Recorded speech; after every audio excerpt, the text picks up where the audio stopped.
सुन पा रहे हैं मेरी आवाज़ आप लोग? प्रणाम स्वामी जी, बहुत हवा की आवाज़ आ रही है आपके पीछे से।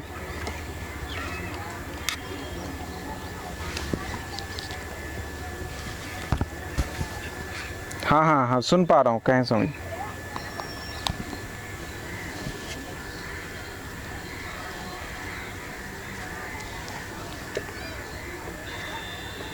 जी जी, हवा आ रही।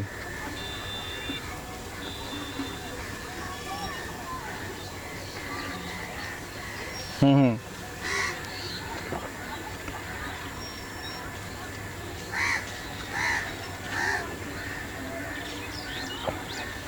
देखिए, वो उसमें तीव्रता हम नहीं ला सकते, क्योंकि वो जब आता है, जब वो स्थिति आएगी तो हमें नहीं पता वो कितना लंबा होगा, और उसमें बेचैनी भी बहुत ज़्यादा नहीं होगी। हालांकि थोड़ी बेचैनी होगी, क्योंकि जो हमारी जो ईगो है वो बहुत शुद्धतम रूप में मौजूद होगा, तो हल्की सी बेचैनी होगी, उसी की वजह से वो लंबा होगा। लेकिन उससे जो भी हम कर सकते हैं उससे पहले ही कर सकते हैं, उसके वो स्थिति आने के बाद कुछ भी नहीं कर सकते हैं वो हमारे। इसीलिए हमारे पास दो शब्द हैं, एक है एफर्ट और दूसरा है ग्रेस, प्रयास और प्रसाद। जो परमात्मा मिलेगा वो मिलेगा तो प्रसाद स्वरूप, प्रयास से नहीं मिलेगा। प्रयास से बस हम उस अवस्था तक जा सकते हैं जब जीवन में दुख ही दुख दिखे, और वो दुख यही है कि अज्ञानता का बोध हो जाए, कि जो हम इल्यूजन दिख जाए, कि जो सुख दुख का अनुभव हम कर रहे हैं, जिसको हम बोल रहे हैं कि सुख है दुख है, ये सब मन की व्याख्याएं, ये सब तो भ्रम है। तो प्रयास से ये अवस्था लाई जा सकती है। एक बार जब आप प्रवेश कर गए dark night of the soul वाली स्थिति में, तो वो जैसे है ना कि आप ऐसी स्थिति में आ गए जहां आपका you will be taken care of, अब आप कुछ नहीं कर सकते हैं। क्रूज़ कंट्रोल में आप आ गए, अब आपके हाथ में कुछ भी नहीं है। साधक एक पैसिव इंतज़ार कर सकता है, बस वो आंसू बहा सकता है, लेकिन वो बहाना ऐसा नहीं होगा कि वो बहाएगा, वो आंसू अपने आप बहेंगे, वो अहोभाव में बैठा है। लेकिन इसमें आनंद प्रसाद मनसा जी एक गूगल पे ब्लॉग लिखते हैं, उनका ब्लॉग है ओशो गंगा करके। उन्होंने उसके डिस्क्रिप्शन में एक बहुत ही सुंदर बात लिखी है। उन्होंने बोला है कि अभी मैं ओशो सन्यासी हूँ, अभी पूर्णिमा नहीं आया है, जीवन का शुक्ल पक्ष ही चल रहा है, लेकिन शुक्ल पक्ष भी बड़ा सुंदर है।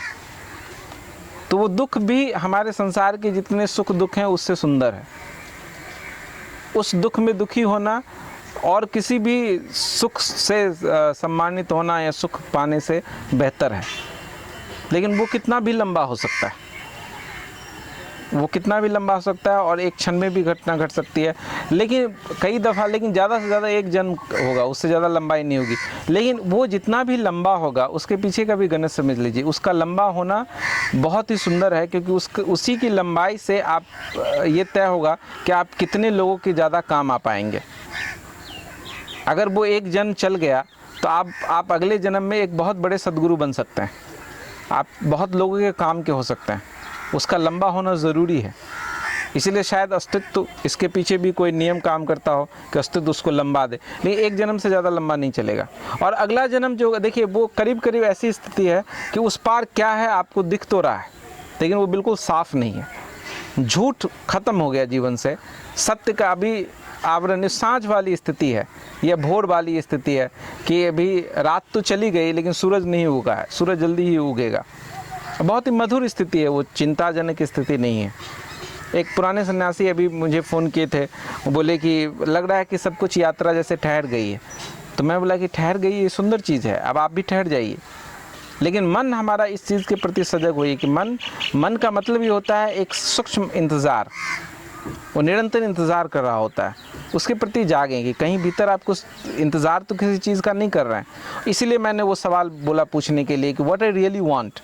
जब ये सवाल आप बार बार पूछेंगे तो इंतज़ार ख़त्म हो जाएगा, क्योंकि आप जब ये बहुत मनन करेंगे इस चीज़ पे कि व्हाट आई रियली वांट, तो आप हैरान होंगे, आप कुछ भी नहीं सोच पाएंगे।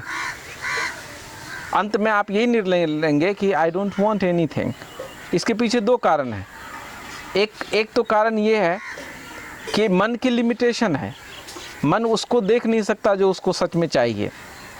उसको पता नहीं है कि क्या चाहिए, क्योंकि मन पुराने अनुभव से जीता है, नए की परिकल्पना नहीं कर सकता। दूसरा, जो हमें चाहिए वो ऑलरेडी मिला ही हुआ है, इसीलिए जब आप बहुत मनन करेंगे तो आपको कुछ भी पता नहीं चलेगा, आप कुछ भी सोच नहीं पाएंगे, बिकॉज यू ऑलरेडी हैव। तो ये बहुत अच्छा मेडिटेशन है। अगर कोई आदमी सतत इस पे विचार करे कि व्हाट आई रियली वांट, तो इस एक प्रश्न से ही वो सत्य तक पहुंच जाएगा, क्योंकि वो पाएगा कि कुछ नहीं चाहिए, और उस पाने के पीछे फिर वो सवाल उठेगा क्यों कुछ नहीं चाहिए, तो भीतर पाएगा कि वो पहले से ही मिला हुआ है जो चाहिए।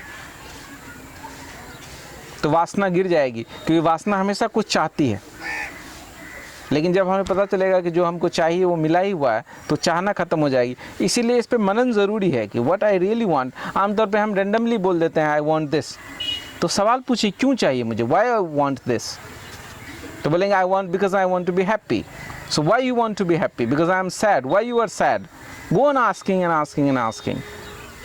तो वो जितना आप इसको गहरे जाएंगे, you will come to know कि we already have all that we have been looking for. तो एलन वॉट्स कहते थे कि that which will happen in the future has already happened. जो भविष्य में कभी घटेगी घटना, वो ऑलरेडी घट चुकी है।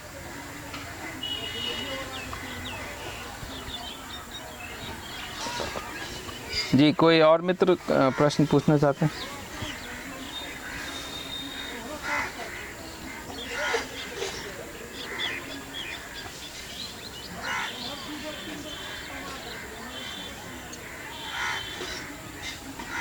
नमस्कार जी।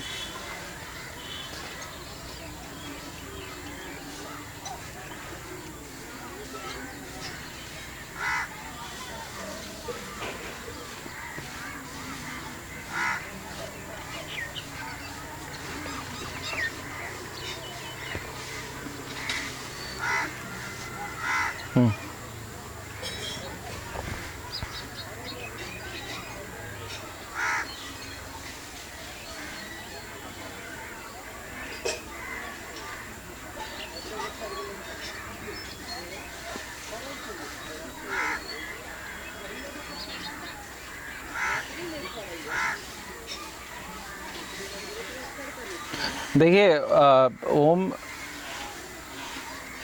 आमतौर पे इस दुनिया में बहुत सारे लोग, मेरे ख्याल से कोई 73% लोग इस भाव से पजेस्ट हो जाते हैं कि उनको समाज को बदलना है, लोगों को बदलना है, समाज के लिए कुछ अच्छा करना है। माइक ऑफ कर लें। तो आमतौर पे हम सबके भीतर ये विचार, ये भाव बहुत ज़ोर से पकड़ लेता है कि हमें लोगों को बदलना है, दूसरों को बदलना है, दूसरे के लिए करना है। वो दूसरा व्यक्ति हो सकता है, पत्नी, बच्चे, समाज, पड़ोसी, कोई भी हो सकता है। ये हैबिट एनर्जी का हिस्सा है, ये कमज़ोर चित्त का हिस्सा है। हालांकि आपकी बात, मेरी बात आपको चोट कर सकती है, लेकिन ये हैबिट एनर्जी का हिस्सा है। जो आदमी हैबिट एनर्जी अपने पे काम करने में बहुत कमज़ोर महसूस करता है, अपने को बदलने से वो घबराता है, क्योंकि अपने को बदलने के लिए कंटिन्यूटी चाहिए, वो जो नहीं कर सकता। और दूसरे पे आप दूसरे के साथ अत्याचारी हो सकते हैं, दूसरे को आप टॉर्चर कर सकते हैं। जो मूर्ख माँ बाप कभी 1 घंटा किताब लेके नहीं बैठ पाते हैं, वो भी अपने बच्चे को पीट देते हैं, किताब लेके क्यों नहीं बैठे हो, और वो चाहते हैं कि उनका बच्चा हमेशा बैठा रहे। तो दूसरे को बदलने के लिए, दूसरे की बदलने में सुविधा यह है कि आप दूसरे को सता सकते हैं और अपने को बचा सकते हैं। तो ये हैबिट एनर्जी का हिस्सा है, इसको तोड़िए। अगर आप दूसरे को सच में बदलना चाहते हैं, समाज का सच में भला करना चाहते हैं, तो आप अपने हैबिट एनर्जी को तोड़ दीजिए। फिर एक गजब की घटना घटेगी कि आपको किसी और के लिए एक्टिवली अच्छा करने की ज़रूरत नहीं पड़ेगी, आपके आसपास अच्छा होने लगेगा। बुद्ध ने अंगुलीमाल को बदलने के लिए कुछ भी नहीं किया। वो जो कहानी है, वो मैं मानता हूँ कहानी में भी थोड़ी एडिटिंग है कि बुद्ध ने ये बोला, वो बोला। मेरी अपनी समझ और दृष्टि यहाँ तक है कि बुद्ध जैसी चेतना का व्यक्ति अगर अंगुलीमाल के पास ही पहुँच गया तो बगैर बोले अंगुलीमाल बदल जाएगा, उसको समझाने की ज़रूरत नहीं है। तो आपकी जब चेतना का स्तर उठेगा और जो लोग रिसेप्टिव होंगे, वो लोग अपने आप अच्छे हो जाएंगे, बदल जाएंगे, सुधर जाएंगे। बहुत एफर्ट करने की उनके लिए ज़रूरी नहीं है। लेकिन दूसरे को बदलने की जो भावना है, वो हैबिट एनर्जी का हिस्सा है, और वो एक तरीके का आत्मवंचना है, डिसेप्शन है, अपने साथ धोखा भी है। तो आप जो भी ऊर्जा लगा सकते हैं अपने पे लगाइए। कई बार, अभी मेरे एक मित्र हैं, वो प्रवचन सुन रहे थे, जब पीछे मैं